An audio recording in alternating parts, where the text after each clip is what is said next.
tanpa lama-lama lagi, kita bakal langsung masuk di match yang keempat hari ini. Ini dia Miramar. Let's go. Let's go. Dan ini dia Miramar, pesawat sudah mengudara. Ini adalah Miramar pertama dan tentunya akan menjadi Miramar yang harusnya panas. Karena tim-tim terutama yang di bagian atas sedang kejar-kejaran untuk pride mereka. Betul sekali. Dan tadi sempat menyinggung omongan gua ya. Pokoknya buat tim-tim yang belum berhasil lolos, yang terdegradasi dari PMPL Season 2 yang berada di urutan 17 sampai 24. Atau mungkin yang memang sangat sulit untuk mengejar ketertinggalan poin. Apresiasi buat kalian semua, jangan menyerah, jangan putus asa. Karena ada satu hal yang tidak bisa didapatkan oleh tim lain adalah pengalaman di tingkat pro untuk PUBG Mobile Indonesia. Ya, setuju banget tentunya untuk sampai ke tahap ini kalian sudah melewati perjuangan yang panjang tentunya. Dan seluruh perjuangan tidak ada yang sia-sia. Tinggal bagaimana memaksimalkan kembali lagi dan kita berharap bisa menyaksikan kalian lagi di PMPL season berikutnya. Oke, siap Jan? Yup. Back to the beat. Back to the game. Oke, pesawat sudah mulai mengudara dan berangkat dari arah La Cobreria menuju ke arah Los Higos. Kalau kita ngomongin circle di Miramar, kita lagi sering lihat circle-nya menuju ke arah kiri bawah. Iya, betul banget. Valla Del Mar dan sekitarannya memainkan perbukitan Chumacera. Sekarang nih, kemanakah circle akan menuju? Belum kelihatan. Belum kelihatan. Belum terlihat. Masih bersabar, pesawat akan hilang 1, 2, 3, 4, 5, 6, 7. 7 detik ternyata. Betul sekali. Dan circle ternyata cukup baik kalau menurut gua. Ini benar-benar sebuah central circle yang cukup besar untuk para player langsung bisa dapati. Kecuali mungkin The Pillars yang memang ke Valla Del Mar dan tim-tim yang berada di utara. Betul sekali. Karena tidak ada morph, tidak ada NFT. Cuma caranya kosong dan ditepati oleh tim IOG. Tapi di sisi yang lain ternyata sudah mulai ada fight yang terjadi antara Nara dan juga Onyx. Ini di arah San Martin. Sementara satu player Nara sudah mulai terkenal. Dan ada lemparan molotov lotos high toss dari seorang Cleon menuju ke arah compound dari tim Nara. Sementara Joyce masih menahan di bagian rumah yang berbeda. Tetap dikontrol dengan sangat baik oleh player-player dari tim Onyx. Ya, betul banget. San Martin berdarah saat ini ya. Tidak ada aura. Onyx dan juga Nara di sini mendapatkan sebuah compound yang berbeda tentunya. Namun satu player dari Nara udah harus dipulangkan ke lobby. 3 melawan 4. Zero tuh sudah melakukan sebuah revive tadi. Healing Prom harus segera dilaksanakan karena berbahaya banget dengan compound yang banyak, kurang manpower. Tentu sulit untuk melakukan retake position. Tentunya akan sangat berbahaya kali ini. Mereka bermain pelanan, pasti tidak ada gerakan yang terlalu barbar yang mereka lakukan. Tidak ada hal-hal yang terlalu agresif karena mungkin terlebih untuk Nara. Karena mereka udah kehilangan satu player mereka. Maybe sudah dipulangkan terlebih dahulu ke arah lobby. Menjadi orang pertama yang dipulangkan ke arah lobby juga. Ini menjadi kerugian buat Nara karena Nara membutuhkan poin yang cukup banyak untuk mengejar ketertinggalan mereka di 3 match yang tersisa. Yap, betul banget. Dengan manpower dengan 3 saat ini tentunya Nara harus memutar otak kembali lagi.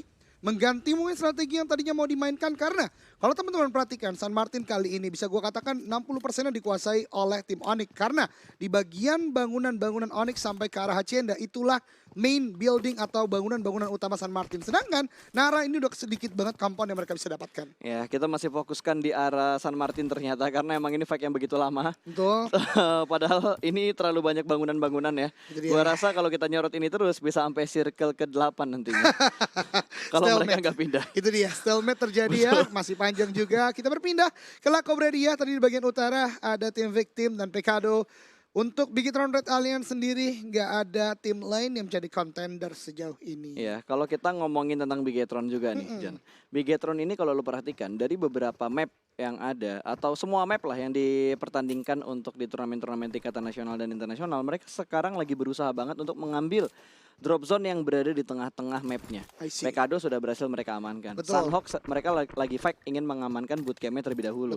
Terus kalau kita ngomongin di arah Vikendi, mereka turun di arah apa namanya? Nama kotanya gua lupa. Wait. Kalau di Vikendi itu sekarang kalau di internasional, BTR tuh lagi sering mainnya di AB. Di AB Selatan main tentunya. Di AB, daerah Wineri AB itu mainnya di sana. Dan kalau kita ngomongin di Erangel, mereka main di arah farm. Tidak terlalu tengah, tapi spot yang sangat enak untuk menentukan titik rotasi berikutnya. Nah itu dia, menurut gua poin utama yang ingin dibentuk oleh tim Bigetron Red Alliance adalah karena mereka melakukan sebuah kompetisi tidak hanya domestik, internasional juga. Oleh karenanya mereka butuh spot yang sangat fleksibel.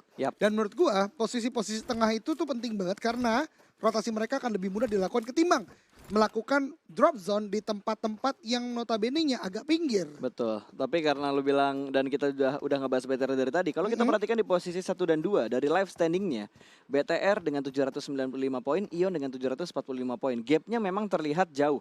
Tapi balik lagi, kalau di sini BTR-nya underperform, mereka pulang ke lobby di urutan 13 sampai 16 atau bahkan 9 sampai 16 di antara angka-angka itu.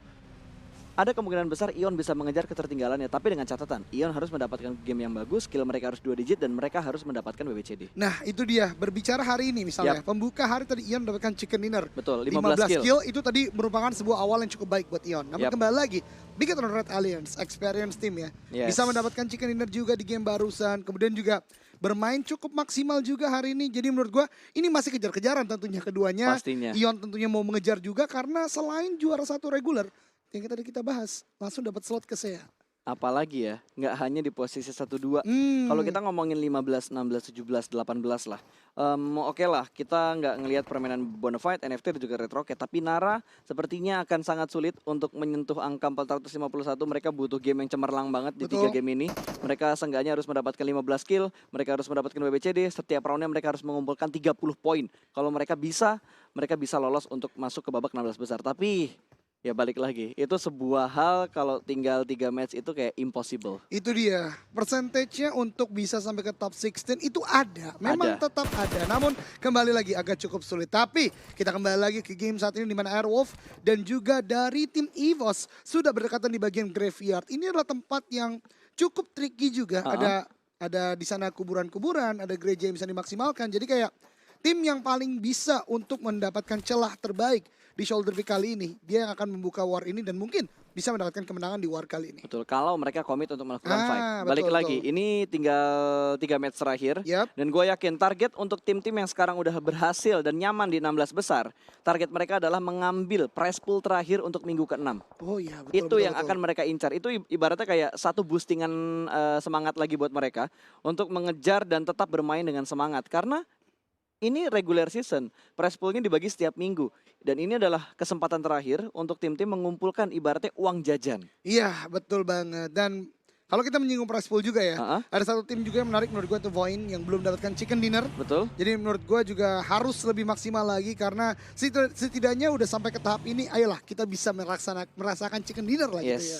Malah bisa dibilang ya, 16 tim yang sekarang seperti yang gue bilang tadi sebelum matchnya dimulai, sudah hampir dipastikan mereka akan masuk di babak grand final. Betul. Sekarang yang kita fokuskan adalah ngelihat tim mana nih yang akan berada di top 3 untuk perolehan prize pool tertinggi atau pembagian prize pool di minggu ke-6 ini. Betul banget. Dan tadi kalau kita perhatikan dari peringkat 3 sampai 5 itu tidak bermain hari ini. Oke. Iya kan? Ada Rarq, Aura dan juga Mort tentunya. Betul. Tidak bermain hari ini. Oleh karenanya Boom yang masih bermain hari ini sejalan dengan pendapat lo tadi, mungkin akan berusaha semaksimal mungkin untuk bisa sampai ke prize pool tertinggi yang bisa didapatkan. Betul sekali, karena bisa dibilang ya tertingginya itu di top 3. Betul. Tertinggi di top 3, sisanya ya uang jajan lah.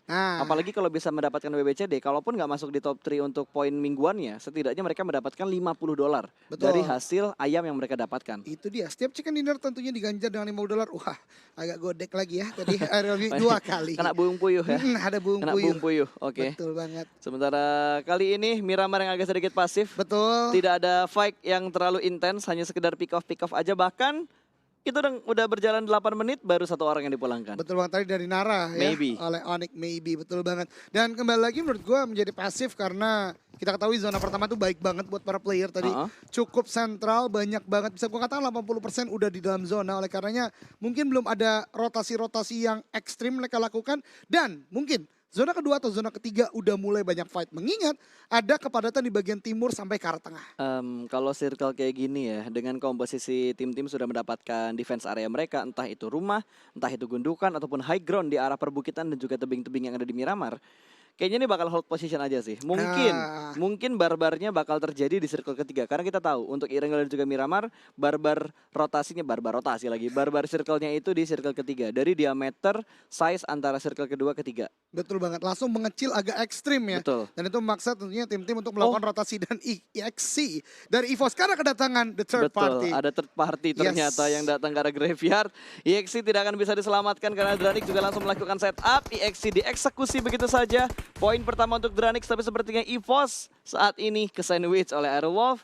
Terus ada Dranix juga di sekitar mereka, mau kabur kemana nih? Untungnya mereka mempunyai gereja yang sudah mereka setup sedemikian rupa baiknya. Iya betul banget, dan di bagian gereja itu akan menjadi holding position mereka. EXC sepertinya tadi ya tidak menyadari gerakan cepat dari Dranix dari bagian belakang tadi. Yang gue maksud sentral ini menjadi kembali lagi ya momok utama, menjadi meta yang mungkin banyak dilakukan oleh para pro player saat ini. Ucup udah setting up juga di sini. EVOS nggak boleh terlalu buru-buru melakukan sebuah keputusan karena biarpun mereka misalnya menang melawan Dranix atau misalnya bisa melakukan sebuah fight karena Dranix, Aerowolf masih mengintai dari bagian atas minus Generalis. Yap, itu dia yang harus diperhatikan sama EVOS. Makanya mereka nggak berani keluar dari bagian gereja. Bahkan Mervius yang sudah berada di arah menara gerejanya, dia nggak berani keluar untuk membuka badannya terlalu jelas. Dia hanya bermain TPP dan berusaha untuk mendapatkan informasi dari setup yang dilakukan oleh tim Dranix ini. Iya betul banget, dan kita berpindah ke tempat lain tentunya ada IOG yang sudah kontrol bagian high ground, ada rotasi juga yang dilakukan oleh Alter Ego di bagian sana. Ini ada di sekitaran Los Leones di bagian bawahnya dan juga dekat juga dengan Pekado, tentunya jalur rotasi yang cukup luas di sini. Ada open field juga, ada spot yang dilakukan oleh Olis ke arah player-player Alter Ego kalau tadi kita perhatikan sedikit, namun kembali lagi belum ada fight yang terjadi di tempat ini. Lu baru singgung gak ada fight. Tiba-tiba ada satu knockdown itu dia. yang terjadi. Siren menuju ke arah pemain dari tim Onyx. Ternyata satu player mereka tertikung ketika sedang melakukan rotasi dan ada lemparan granat lagi. Anthem masih fokus menuju ke arah Nick, tapi ternyata dua setup flank dilakukan oleh tim Onyx. Tinggal melihat setup mana yang lebih rapi dan area mana yang lebih menguntungkan. Karena kalau kita lihat dari Onyx, pemain mereka semuanya nge-split 2-1 setup yang mereka lakukan, sementara Siren membelah formasi mereka menjadi 3-1 ini harusnya. Ya betul banget, Nick sudah knockdown, sepertinya akan cukup sulit untuk bisa di-revive oleh teman-temannya dari Onyx. Agak spreading out terlalu jauh, tapi kembali lagi Onyx sekarang udah kontrol bagian high ground di sekitaran power grid. Dan Siren sepertinya menyadari itu, Audrey akan melakukan sebuah regrouping dengan temannya di bagian high ground yang lain. Ini akan menjadi lock, sama-sama lock ya, karena dengan high ground control yang berbeda. Tapi kembali lagi, Nate masih bisa dilemparkan oleh Onyx ke arah tim Siren. Betul, bahkan Nick langsung dipulangkan menuju ke arah lobby. Satu orang yang ada di jajaran Terminator top 10 kali ini sudah mulai tumbang, dan Dranix dan juga EVOS juga sudah mulai melakukan fight di arah tempat yang berbeda. Dua fight di arah dua tempat yang berbeda. Gereja sudah mulai dipus, granat bakal dilempar, sementara Mozart masih berada di bagian luar dari pintunya, mungkin bisa menghindari tembakan dan juga setup yang sedang dilakukan oleh pemain-pemain Dranix. Karena kali ini Mervius masih membutuhkan waktu untuk melakukan healing, sementara Mervius juga berhasil mendapatkan ucup. Satu down, tapi EVOS hanya menyisakan dua player mereka, di mana Fox menahan seorang diri aja di bagian dalam dari gerejanya. Granat bakal di-cook langsung menuju bagian paling luar, sementara Dranix masih bermain di bagian tangga. Harusnya aman dari damage granatnya seorang Fox. Mervius masih meminta waktu untuk Fox buying time terlebih dahulu karena dia butuh waktu buat healing. Ya, dan Foxe juga udah melemparkan sebuah molotov, tapi ternyata ada Nate juga dari Dranix ke arah Morpheus, menyisakan Foxe last man standing dari EVOS saat ini dalam gereja. Dan Foxe tahu akan hal itu, mencoba untuk mundur perlahan, tapi lihat 4 orang dari Dranix akan langsung masuk ke arah dalam Mozart, mencari pergerakan dari Foxe. Foxe belum melakukan sebuah pergerakan yang sangat-sangat agresif karena dia healing di bagian belakang sana. Dan ini dia, Mozart maju dengan AKM, ada sebuah bersistem juga dari bagian kiri, dan ini dia EVOS diratakan di peringkat ke-16. Moving yang sangat berani tapi terukur dari Dranix. Dranix berhasil menjinakkan harimaunya, tapi fight masih belum berhenti karena Onyx masih melakukan fightnya dengan tim Siren, di mana Onyx sangat dirugikan. Hanya menyisakan satu player mereka saja yang masih aktif. Onyx hanya menyisakan Ken seorang saja, dua player lainnya sudah mulai kenok. Dan Liquid juga sudah mulai melakukan peperangan, bahkan Audrey berhasil melindas satu pemain dari tim Siren. Tadi satu berhasil diamankan, kali ini harusnya dari Ken nggak bisa cabut, terbukti. Berhasil cabut sih dari sini, tapi dipotong sama victim. Iya betul sekali, Onyx ternyata terhabisi di peringkat ke-15 karena fight dengan dua tim yang berbeda. Siren sudah melakukan sebuah suppressing yang cukup berat. Karena kembali lagi, walaupun sebelumnya tadi udah dikontrol dengan baik oleh Onyx, tapi rotasi dan flank yang dilakukan Siren juga on point. Ya sangat on point. Sementara Siren yang sudah mengumpulkan poin yang cukup banyak, mereka mendapatkan 3 poin kill di awal ini. Sayangnya kalau tadi dia dapat Ken, 4 kill bersih diamankan oleh Siren harusnya. Tapi Siren yang sedang rotasi juga sudah mulai dipantau oleh Nara. Nara yang berhasil lolos dari beberapa press yang dilakukan Onyx tadi. Malah Onyx duluan yang bonyok dan dibojokin sama tim lain. Dan kontrol spray yang cukup baik. Audrey tumbang, hook di steal kill oleh Point 2K. Betul sekali, Joyce tadi udah memberikan sebuah performa yang luar biasa. Red dot jarak sejauh itu. Knockdown, tapi ternyata ada Void di tempat lain. Wah, memang bagaimana ya. ini kan battleground ya, survival ya. Betul. Jadi kalau nggak fokus, nggak bisa langsung commit, angle shootnya ketutup dikit aja dan menguntungkan sama tim lain, pasti bakal diambil sama tim lain. Tapi Ion yang ternyata saat ini lagi kejar-kejaran poin sama Bigetron, sama saudaranya sendiri, akan dihajar oleh seorang Serigala. Setelah Serigalanya tadi ngebantuin Ion untuk ngehajar BTR, kali ini Ion yang akan dites mentalnya oleh pemain dari Aerowolf. Ya betul banget, dan kita lihat ternyata belum selesai fight tadi antara Ion dan juga Aerowolf. Di dekatnya ada Geek dan juga Dranix, di mana dari Dranix agak cukup kesulitan. Mozart udah ter-take down, tinggal misalkan Ucup yang masih bisa melakukan healing prompt, tapi open field sangat sulit untuk bisa berlindung dari gertakan Geek yang sudah menguasai bagian high ground di bagian lainnya. Oh, ini mission impossible sih Wah. untuk survive bagi seorang Ucup. Lower ground, areanya open field, dikontrol dari high ground, Ucup bisa survive, ini miracle buat dia. Ini miracle banget, belum lagi ngurusin kalau misalkan dari arah belakang Ucup ada tim lain yang tiba-tiba datang. Nah itu dia menjadi momok utama bagi Ucup saat ini. Ada sebuah kendaraan rusak di bagian sana, namun kembali lagi ini agak impossible. Bahkan Datmosh udah kembali lagi melakukan inisiasi sepertinya untuk mulai maju perlahan, tapi ternyata ada shot dari Auro di bagian belakang, dan itu dia ternyata itu Bubu dari bagian lainnya mendapatkan player terakhir dari Dranix pulang dengan peringkat Tapi ini 14. Datmosh bahaya loh, kalau dia kasihkan ngeluting tiba-tiba ditebak sama Auro itu bakal bahaya banget buat pemain dari Geek Fam. Tapi Red Face yang sudah menempatkan kakinya di arah pegunungan ini, dan ternyata benar aja Auro langsung ngontrol angle-nya ke arah lower ground. Datmosh tapi sejauh ini masih bisa selamat, dan circle keempat membanting ke bagian kanan bawah ke arah tenggara. Jadi akan sangat merepotkan tentunya buat tim-tim yang akan datang dari utara, karena utara lo lihat ada 1, 2, 3, 4, 5. Ada 5 tim yang akan datang dari sisi utara. Iya betul banget, terjadi kepadatan di bagian utara, dan kita lihat ada early rotate yang udah dilakukan masing-masing tempat lain. Boom, Sepavel di sini masih bisa untuk keluar dari vehicle-nya, tapi sekarat sekali Renalre. Boom. Dar. Wah, ternyata masih selamat ya. Betul sekali. Gua kira bomnya bisa langsung ngebuat Sofela knock, tapi yang jadi permasalahan bukan bom, tapi blue zone-nya. Blue zone-nya udah mulai bergerak, tapi wow, wait a minute. Apa yang terjadi dengan VL? Tiba-tiba terkena efek ledakan, nggak ada yang ngeledakin, tapi dia meledak dengan sendirinya. Wah, itu berbahaya banget tentunya ya. Nanti mungkin kita bisa tahu, tapi di tempat lainnya Voker need-nya connect ke arah Requiem. Tempat lain juga Siren sedang fight dengan Voin. Voin yang tadi melakukan sebuah steal kill ya ke arah player dari Siren yang di-knockdown oleh Nara saat ini. Bisa ada Hulk yang tereliminasi sebentar, itu knockdown, tapi nyata Rodrigo ini pulangkan ke lobby di peringkat 13. Yap, dan saat ini juga Siren mendapatkan press yang sungguh berat. Cukup nekat untuk mengendarai satu Mirado yang sudah mulai berasap. Untungnya mereka bisa nge-buying time. Mereka ngenokin satu pemain Voin dan mereka meninggalkan Voin di bagian belakang. Ngebuat Voin itu dilema antara mereka rotasi atau menyelamatkan temannya yang dikenokin sama tim Siren.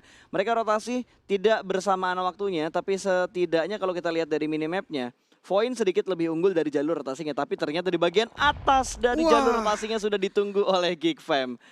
Aduh. Ini dia ya, ada sebuah fight lagi juga terjadi. Ternyata bukan hanya itu, The Pillars juga sedang fight melawan tim The Victim, di mana keduanya saling tukar-menukar knockdown. Namun kalau teman-teman perhatikan, dua player dari The Pillars yang knockdown di depan sana agak cukup sulit untuk di-revive. Sedangkan di kondisi yang lain, Victim masih bisa untuk melakukan revive. Tapi Victim masih di luar zona oleh karena masih punya PR juga untuk ini masuk ke dia zona. Jan. Ini dia pertarungan antara kedua tim yang sedang memperebutkan posisi puncak.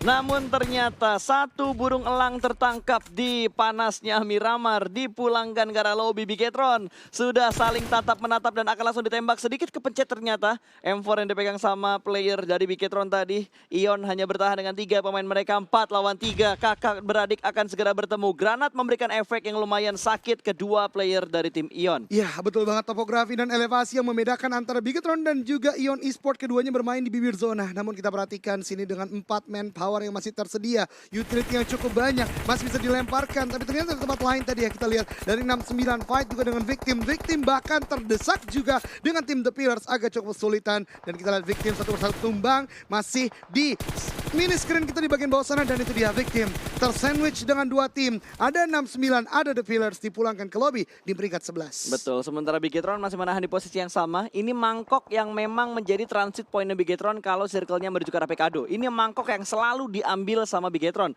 Dan benar saja, menguntungkan. Bigetron hanya butuh bergerak sedikit Sementara Ion, ketika mereka ingin nge-push ke arah Bigetron, high ground-nya mereka akan terlihat dari lower ground. Geek Fam bisa melihat, Aero bisa melihat, kecuali Aero Wolf langsung memotong rotasi Bigetron. Tapi Bigetron nggak ingin menunggu waktu yang lama-lama lagi. Setup vehicles mereka langsung dikendarai begitu saja, langsung dipindahkan begitu saja untuk maju dan masuk ke dalam circle yang kelima. Iya, betul banget. Dan kalau tadi teman-teman perhatikan di bagian minimap itu hanya ada satu compound berupa warehouse yang ada di bagian high ground Pekado. Kalau ada orang yang bisa kontrol area itu sepertinya akan cukup kuat. Tapi Bigetron juga udah sangat kuat, di mana satu player udah mulai masuk ke dalam zona dan ini akan menjadi ujian bagi Ion Esport. Betul, wah Zuxi udah ngelihat pergerakan dari Liquid, Smoke memang sudah di up. Tapi ternyata Zuxi yang terlebih dahulu masuk berhasil mengontrol angle dengan sangat baik. Liquid ditembak di spray begitu aja, proning shoot dari seorang Zuxi. Mengontrol recoil dengan sangat baik. Liquid berusaha menyelamatkan diri namun terkena tembakan dari Spavel. Yang nyicil Zuxi, yang ngenokin Spavel. Itu dia ya yang banyak terjadi di TDM-TDM kita. Betul sekali.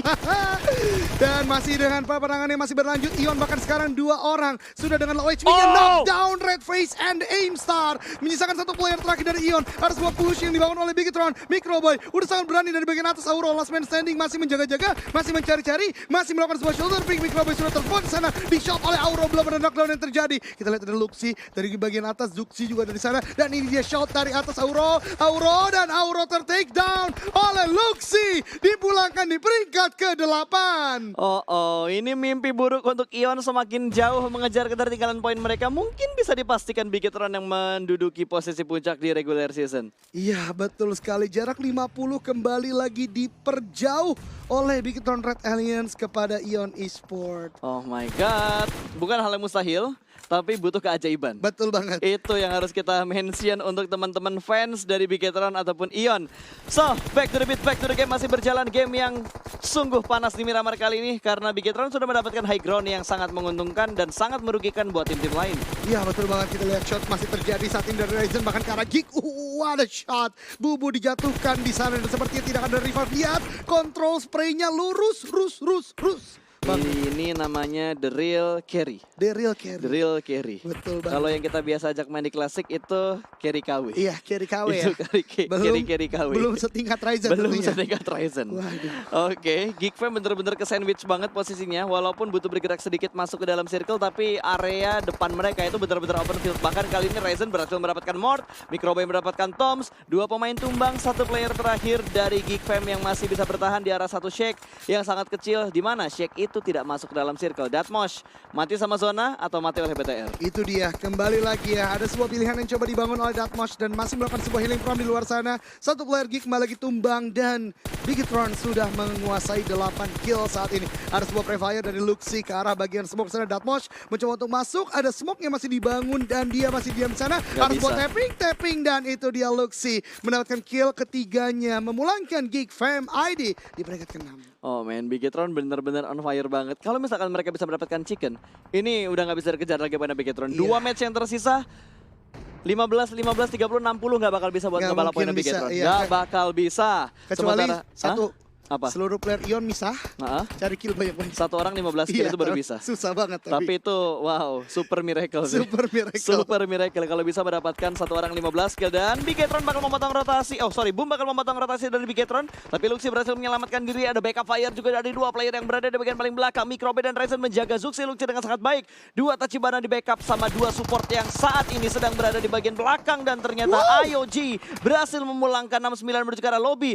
Entah kenapa, gua yang hanya merasa atau lu juga merasa IOG ketika mereka bermain lepas, mereka bermain dengan sangat bagus. Iya, betul banget. F2R tadi yang mendapatkan 3 player di sana dan memulangkan 69. Namun peperangan belum selesai karena Boom Esports saat ini berhadapan dengan Red Alliance, di mana Ryzen dan Microboy di bagian belakang, namun knockdown untuk Microboy. Duo Tachibana udah ada di bagian depan sejauh Wah, ini. itu cuma gundukan kecil yang bisa dijadikan hiding spot untuk seorang Microboy. Dan kali ini sepertinya Boom tidak ingin melakukan pergerakan yang merugikan mereka. Mereka nggak pengen ngeflank yang ke arah jauh-jauh. Pokoknya mereka ingin melakukan stick together berempat aja.